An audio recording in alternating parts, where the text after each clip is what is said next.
voltei. Deixa eu só tirar a transcrição aqui, parar a transcrição. Só para prestar minhas contas com a professora Cláudia lá depois. Gente, eu acho isso é bacana, né, de fazer pesquisa com dados, mas aí a gente, como eu tinha falado, a gente faz essa base teórica agora, né, tenta dar uma atualizada na base teórica, e aí ano que vem a gente vê se constrói aí uma metodologia de pesquisa empírica aí para, quem sabe, tu ir lá. Da outra vez não foi tu que foi na colmeia, né, foi a tua professora. Não, eu fui, Foi tu? éramos, sim, era o grupo todo, acho que era 12, era 15 mulheres, mas a professora, aí na época a gente nem ia entrar todo mundo, que a diretora não liberou, mas conseguimos entrar, foram 10 ou foram 8. Aí, nós, né, e a professora. Aí a gente aplicou o questionário, trancaram a gente numa cela, aí o professor foi a experiência maior da minha vida. Aí ela trancou, né, e falou assim, qualquer coisa você chama. E a gente lá, né? Caramba. Mas Aí é vocês nós, ficaram com as presidiárias dentro da cela ou vocês estavam em celas separadas? não, todo mundo, o grupo Todo mundo todo junto. na cela, com a professora, né, a gente e as Ah. meninas, né, eu falo as meninas. E aí, aplicando, né, o questionário. Foi uma experiência, assim. Aí Só minha mãe imagino. preocupada, minhas irmãs, aí eu falo, não, calma. E é assim, né, professor, o que que a gente vai fazer? Não É. tem, temos que ir e não temos como prever o que pode acontecer, ou não, né? Não, não, mas deu tudo certo. Tem que cuidar, né? Tem que ver, não sei como é que é esse ambiente aí de, né, na segurança, trancado. Eu achava que Não, ficava em espaços separados, assim, para não ter problema. elas separaram, né, as meninas, né, as meninas, e aí selecionou lá e separou lá nessa cela para a gente ficar. Mas assim, Bacana. foi interessante, mas deu tudo certo. O pior momento foi na saída, né, quando a gente passou pela sala onde tinha as mulheres presas com as crianças. Mas assim, né, engole o choro e continua. Deve ser brabo, né? É, Nem me fala.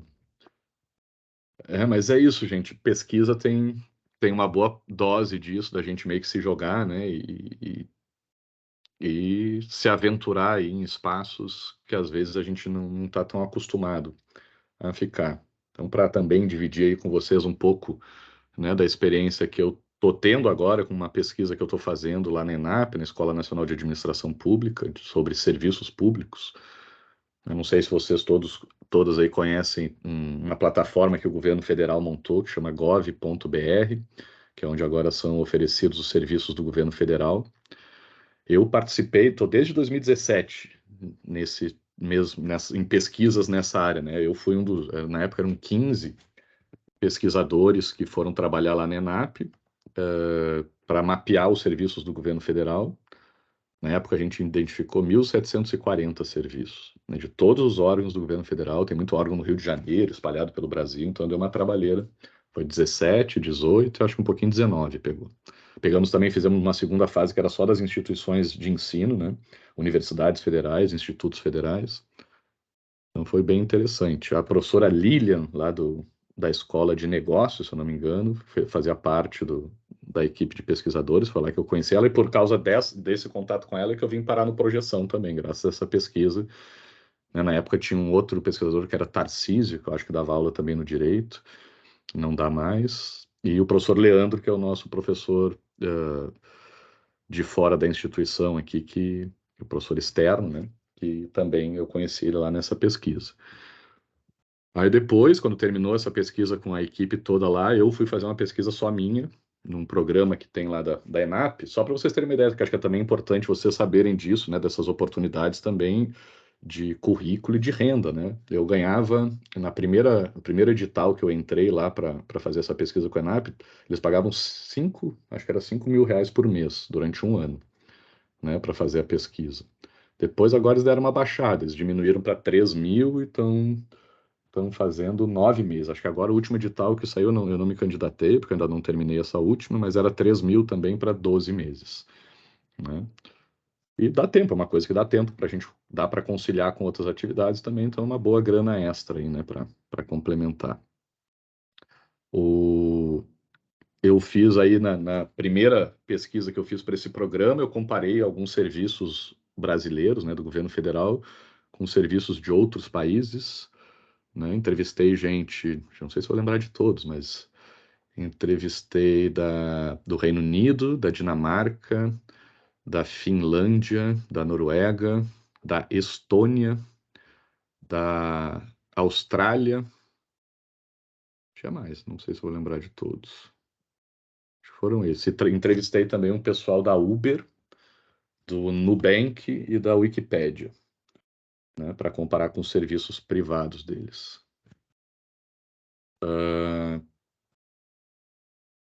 Tá funcionando aqui? Tá. E depois, agora, eu comecei a fazer uma terceira pesquisa ainda nessa área de serviços públicos, onde eu inventei de pesquisar 100 desses serviços que são oferecidos na plataforma GovBR, e estou tendo que falar com os gestores de cada um desses serviços. E aí, para vocês terem uma ideia do trabalho, né, o que que se faz nesse trabalho de campo, nessas pesquisas mais empíricas, o pessoal lá do Ministério da Economia, que cuida da base de dados aí da plataforma GovBR, me passou, né, a lista dos gestores dos serviços, com nome e e-mail. Era uma lista com 5.000 nomes e e-mails, só que não estavam relacionados ao serviço, então eu tive que pegar os órgãos do serviço que eu estou pesquisando, pegar o nome de todo mundo que tinha lá e sair mandando e-mail para descobrir quem eram os gestores dos serviços que eu escolhi para pesquisar, né? Então, para vocês terem ideia, nas 2 últimas semanas eu mandei 650 e-mails, né? E aí, para funcionar uma pesquisa, porque isso daí também a gente vai pegando experiência com o tempo, né? Para funcionar uma pesquisa, se tu manda um e-mail com um texto padrão para a pessoa, né? Diz, prezado ou prezada, né? Vírgula, e não bota o nome da pessoa, por exemplo, a chance dela responder é muito mais baixa, né? Então tem que pegar, eu tenho um texto, eu deixo, né, um texto pronto, mas boto prezado, vírgula, e aí senhor, não sei, ou senhora, e aí depois vou botando nome por nome. Cada vez que eu vou mandar e-mail, boto o nome da pessoa lá, né? Eu botava ainda nome do órgão, os nomes do serviço, para deixar bem personalizado e forçar a barra. Aí tem duas coisas que eu faço, três coisas, né, que eu faço também nessas técnicas para tentar ajudar o resultado da pesquisa. Uma delas eu uso termos assim, tem que saber se ainda estão no cargo. E isso não muda muito, né? Tu não faz ideia de quanta gente não está mais naquela. E não é nem cargo, aquilo ali é uma função. Os caras preencheram um formulário dizendo que eram os responsáveis pelo serviço. Isso muda muito. Então é uma trabalheira descobrir quem é o responsável por qual serviço. Mas outras, entre aspas, técnicas assim que eu uso, por exemplo, se eu colocar lá, estou fazendo, né, no particular, individual, né, falando só de mim, dizer estou fazendo uma pesquisa, o cara fala, isso é um magrão aí qualquer, uma pessoa montando uma pesquisa individual, essa pesquisa é pequena, eu não vou perder meu tempo com isso, que é a verdade, né, eu estou fazendo a pesquisa sozinho, tem um pessoal que supervisiona lá na ENAP, mas a pesquisa é toda minha, eu estou fazendo sozinho. Então, se eu colocar estou fazendo uma pesquisa para a ENAP, o pessoal já desestimula a responder. Então, eu coloco estou coordenando uma pesquisa, né? Estou coordenando, eu que coordeno a minha agenda, os meus materiais, eu estou coordenando a mim mesmo aqui na pesquisa. Mas aí a pessoa, tranquilo, Vivian, vai lá, até a próxima. Né? Então, estou coordenando a mim mesmo ali, mas aí já dá uma ideia de que a coisa é maior, né? Aí eu coloco lá que a pesquisa é para a ENAP, né? Com apoio do Ministério da Economia, lá da Secretaria de Governo Digital, que os caras só me deram material, não tem institucionalmente, não tem nenhuma relação, mas eu aprendi também nessa primeira pesquisa que quando põe o nome do Ministério da Economia, todos os órgãos já, opa, esses caras aqui é que tem a grana, então para eles a gente responde, né? Então dá um outro ar, né, de importância ali para o e-mail, que estimula mais as pessoas a responderem. E coloco no final uma assinaturazinha, né, Maurício. Não coloco o que eu sou, que de fato eu seria um pesquisador, né, do programa Cátedras esse. Mas aí eu deixo sem isso para eles ficarem na dúvida. Deixo a pessoa não saber se eu sou coordenador, diretor, sei lá o que eu sou, que estou falando que estou coordenando alguma coisa lá. Não precisa dessa informação que não iria estimular as pessoas a responder se eu colocasse só pesquisador. Aí só coloco ENAP embaixo.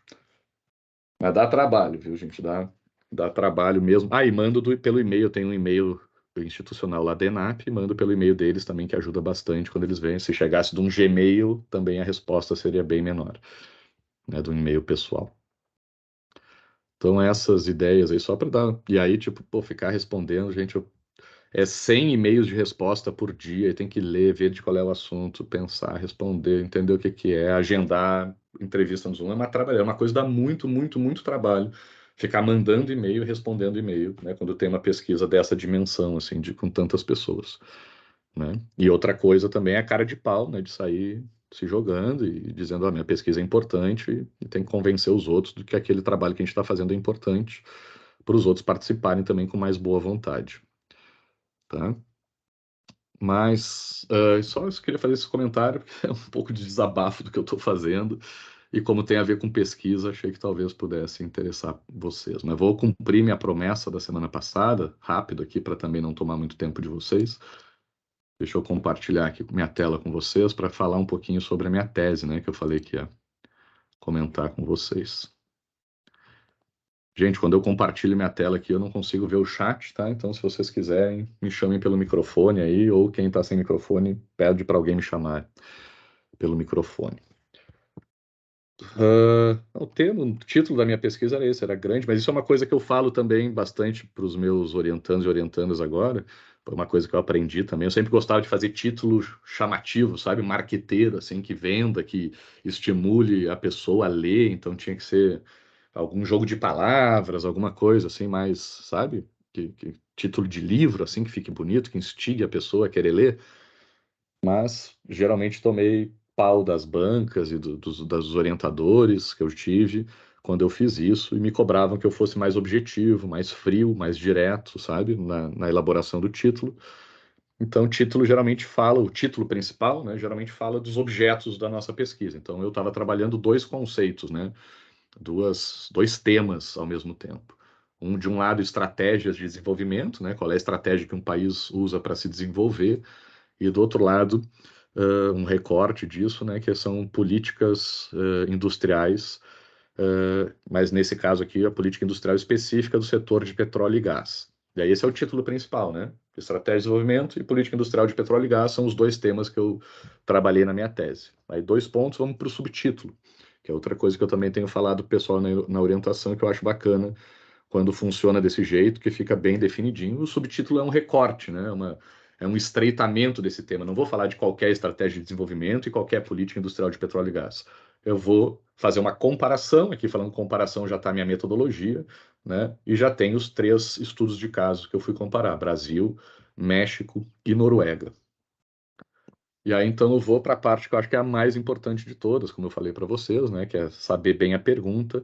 Vou deixar claro para vocês que isso aqui é uma tese de doutorado, né? Então, é óbvio que a gente não vai trabalhar numa estrutura tão grande, assim, tão complexa, num artigo, né? Isso aqui, teoricamente, inclusive, né, para quem pretende aí fazer depois do TCC, sei lá, um mestrado e um doutorado, né, fica uma dica que eu não segui e me arrependi muito, que é de tentar manter, né, o mesmo tema do TCC, tenta fazer algo parecido no mestrado, né, e no doutorado tenta também manter, porque daí uma coisa serve, né, de base para outra, assim, a gente vai construindo, né, a base teórica no TCC sobre um assunto, no mestrado a gente dá uma aprofundada mais nessa base teórica, amplia ela um pouco, e no doutorado a gente problematiza mais, né, criando hipóteses para a gente testar.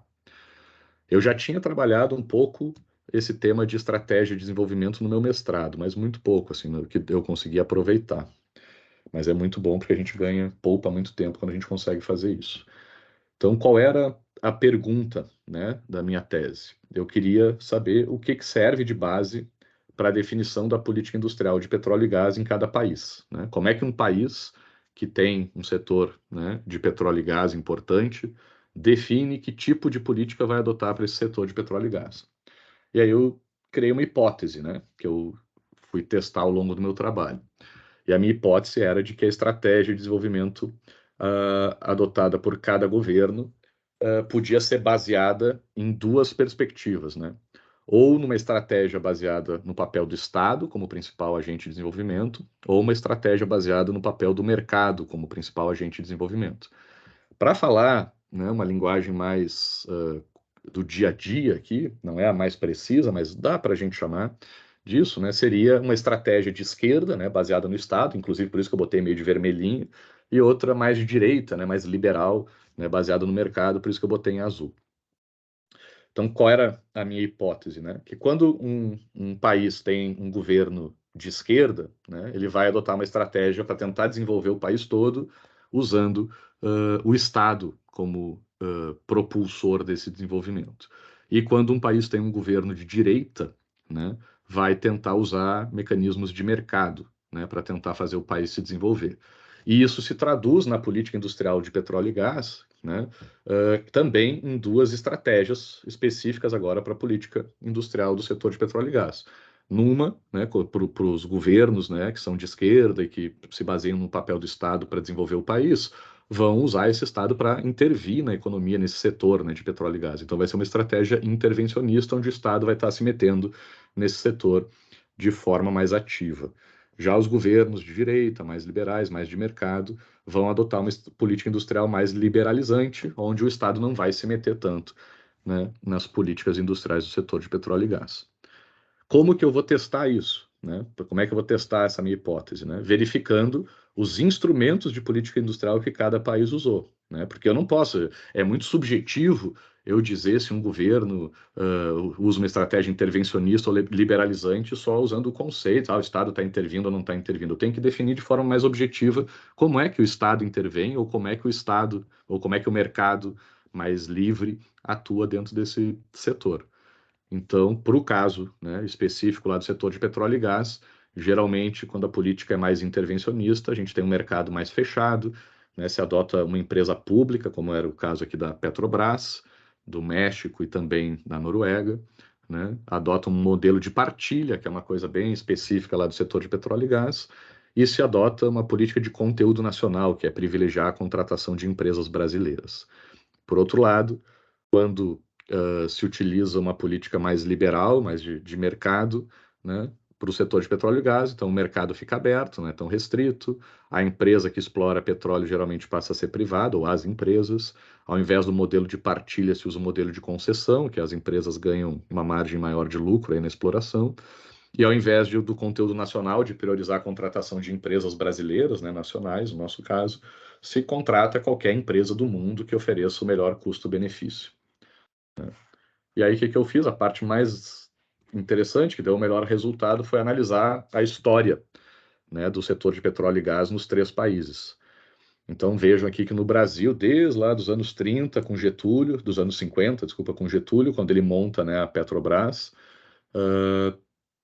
ele já monta a Petrobras com monopólio estatal, então Getúlio, um presidente mais, né, com viés mais à esquerda, né, se baseia o seu governo no papel do Estado, adotou uma política, um instrumento de política industrial que também é intervencionista, né, o Estado intervindo na economia.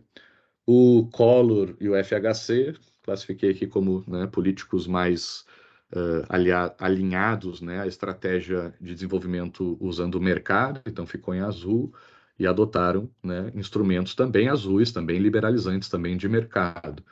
O Lula e a Dilma, mais de esquerda, mais do Estado, também adotaram políticas, né, de intervenção do Estado. E depois o Temer, que estava entrando, quando eu defendi minha tese em 2016, que seria mais do mercado, também já estava propondo, na época nem tinha implementado, mas depois acabou implementando mesmo essa retirada da obrigatoriedade da Petrobras como operadora única. Então, o que que eu percebi aqui no Brasil? Que quando a gente tinha um governo de esquerda, ele utilizava instrumentos de política industrial de esquerda, né, com o Estado intervindo na economia. Quando tinha governos de direita, ele usava instrumentos para o setor de petróleo e gás, também de direita, né, mais liberais, mais de mercado. E aí, quando eu estudei o México, fiz a mesma coisa no México, né? Eu fui pesquisar como é que era a história do México, a mesma coisa. Governos de esquerda adotam políticas de esquerda, governos de direita adotam políticas de direita. E aí fica uma coisa estranha aqui, né? Porque primeiro parece que eu estou chovendo no molhado, né? Porque é óbvio que alguém de esquerda vai adotar uma política de esquerda e alguém de direita vai adotar uma política de direita. E o que eu acho que é mais importante de mostrar aqui para vocês disso é que se eu tivesse parado aqui, eu não tinha condições de concluir nada com o meu trabalho. Porque quando eu crio uma hipótese e os meus dados estão alinhados com essa hipótese, eu não consigo provar que a minha hipótese está certa, porque isso metodologicamente na ciência é impossível, né? Depois a gente pode conversar com mais detalhes sobre isso. Mas os métodos científicos nos permitem não provar que uma hipótese está certa, mas sim provar que uma hipótese está errada.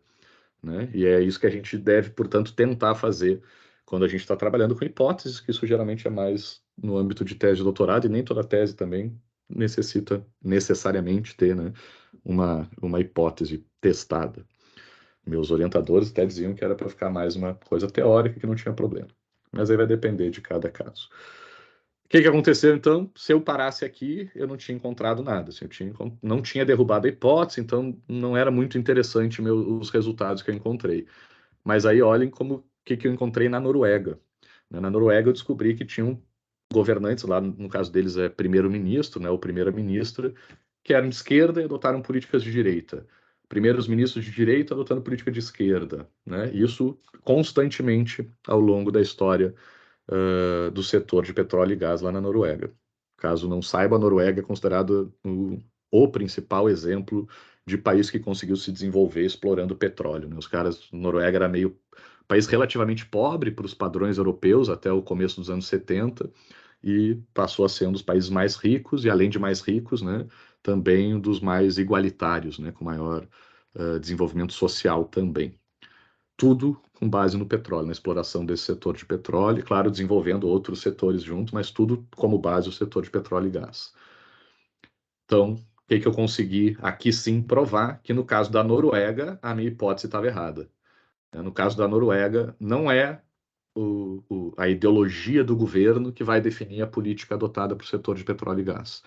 Né? Lá é outra coisa. Aí eu já tinha achado um autor que estuda política industrial desde 1850, por aí, um cara chamado Friedrich List, e ele dizia exatamente isso, essa sequência aqui, que na verdade começava pelo azul, aqui dizia que todo setor, para se desenvolver, qualquer país tinha que começar com uma política mais de mercado, para atrair gente de fora, para trabalhar no país. Depois, quando já tivesse, né, uma estrutura montada desse setor no país, tinha que fechar mais o mercado e ser mais de esquerda, o Estado intervir mais e proteger mais, tentar desenvolver capacidades nacionais no país. E depois, quando tivesse bem desenvolvidas essas capacidades internas, aí se abrir de novo, voltar a ser liberal, né, mais abertos para o mercado internacional para tentar, né, ganhar dinheiro de todos os lugares do mundo aí, e abrir o mercado para o mundo todo. E aí é isso que a gente vê exatamente aqui nessa sequência, né, dos instrumentos de política industrial lá na Noruega. Foi incrível, assim, eu não sabia disso, eu só percebi quando eu montei a planilha que deu certinho com a tese do cara. Né? Então, nem estava esperando isso, não sabia que ia ter essa divergência aqui, achei que ia seguir o mesmo padrão do Brasil. Dei sorte, né?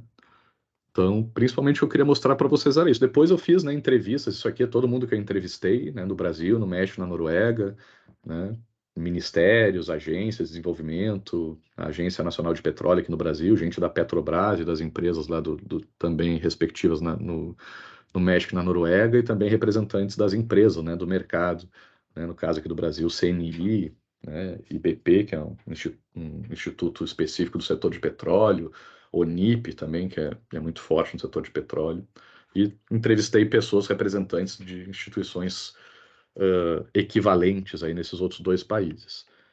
E aí, aqui tem toda a estrutura do meu questionário, de todas as perguntas, né, todas as respostas, pontuação, o que era, que a gente não precisa entrar muito nos detalhes, mas aqui o resultado geral aqui das avaliações em verde, né, aqui é uma estrutura da política que a gente também não precisa entrar muito em detalhe, né, mas o Brasil em verde, o México em vermelho e a Noruega em azul, né, então a Noruega com uma avaliação melhor, o México estava positivo porque eles estavam mudando de governo, mas depois baixou esse otimismo e a gente já estava, era 2015, né, que eu estava fazendo essa pesquisa, então era bem quando estava começando a Lava Jato, então já se tinha assim uma visão bem crítica com esse setor aqui, especialmente com a Petrobras aqui no Brasil, por isso esse resultado pior.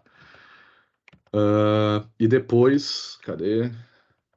Aqui comecei a conversar com eles, também pedi para os representantes do mercado falarem sobre os representantes do Estado e os representantes do Estado falarem sobre os representantes do mercado, né, em cada país. Então, quando eu ia conversar com alguém do Ministério, né, eu perguntava para os caras lá do Ministério de Minas e Energia aqui no Brasil, por exemplo, como é que era trabalhar com o pessoal da CNI, lá, Confederação Nacional da Indústria, com os empresários do setor de petróleo, né? E depois, quando eu estava falando com os empresários do setor de petróleo, eu perguntava como é que era trabalhar com o pessoal do governo, né, do Estado, dos ministérios, da Petrobras, da ANP.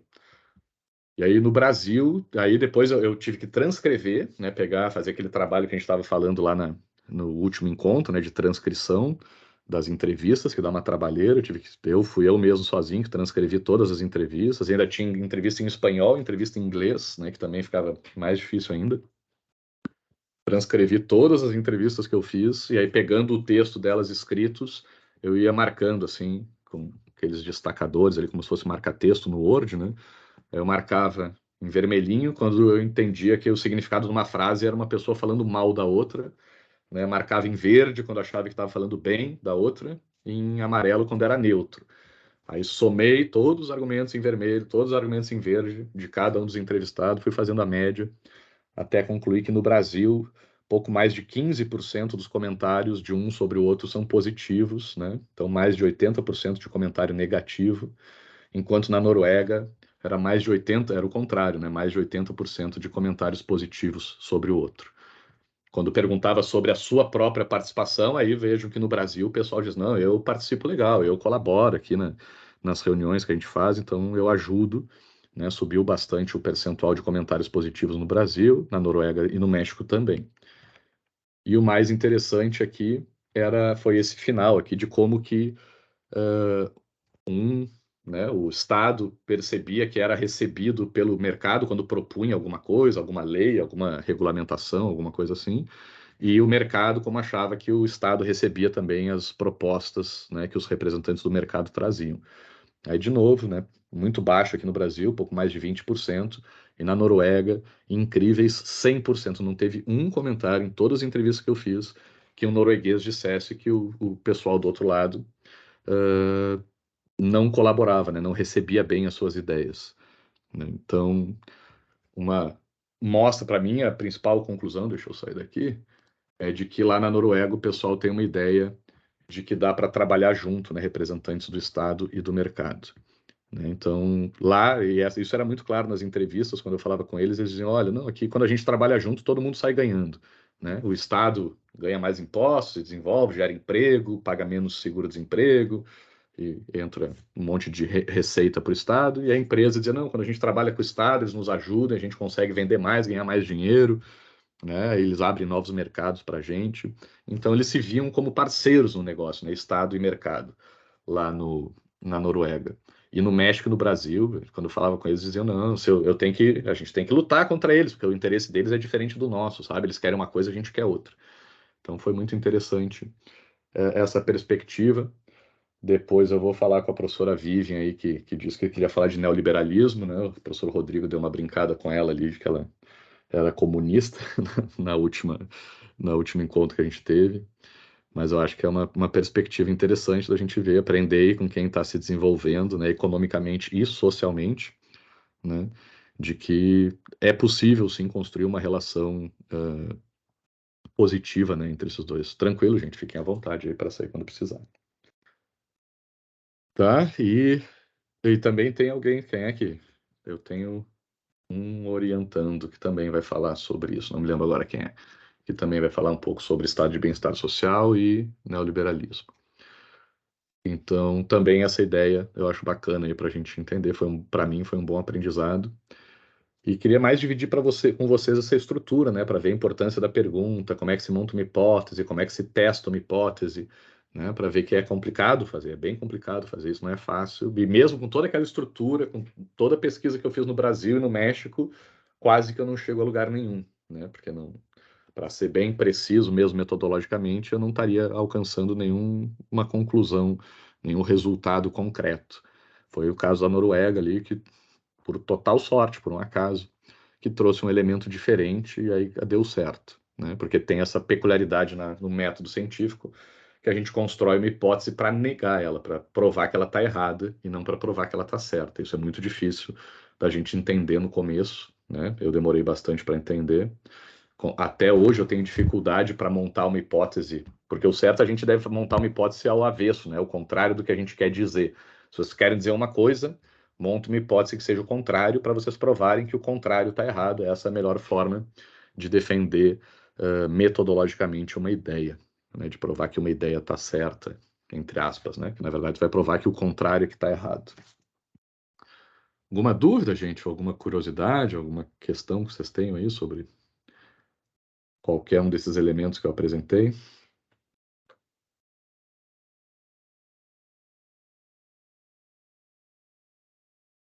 Não? Fiquem à vontade aí, se tiverem alguma dúvida. Se aparecer depois, eu acho que o legal seria a gente pegar, né, depois dessa apresentação agora, tentar, né, conversar nos próximos encontros sobre como aplicar, não exatamente essa estrutura, como eu falei, que isso é uma estrutura de tese de doutorado, né, mas tentar aplicar essas lógicas de construção da pergunta, né, e de entendimento de como levantar dados para verificar, para responder essa pergunta, né, tentar aplicar essa estrutura nos trabalhos de vocês, nas ideias de vocês, nos artigos de vocês. Né? E é muito importante, pode parecer bobo aquele desenhozinho, eu sei que eu fiz todo colorido justamente para ele ficar bem bonitinho assim visualmente, para ficar fácil de ver a estrutura do trabalho, mas é bem legal, olha, é bem importante vocês tentarem fazer esse desenho mesmo. Por isso que chama desenho de pesquisa. Peguem uma folha em branco e olha, vocês não sabem, eu até tinha esses tempos aqui, era um calhamaço assim de folha que eu tinha, de rabiscos que eu fiz, né, até chegar naquele desenho ali que foi meu desenho final. Né? Demorei muito, é uma coisa que a gente vai mudando muito, assim como a pergunta, o recorte do tema. É uma coisa que passa um bom tempo em construção. É normal e é uma das partes mais difíceis de se fazer no trabalho. Né? Mas aí minha proposta é essa, né? A partir dessa apresentação aqui, nas próximas oportunidades, a gente tentar aplicar isso, né, nos casos dos trabalhos que a gente está propondo aqui no nosso grupo. Algum comentário, alguma dúvida aí, pessoal? Quem ficou?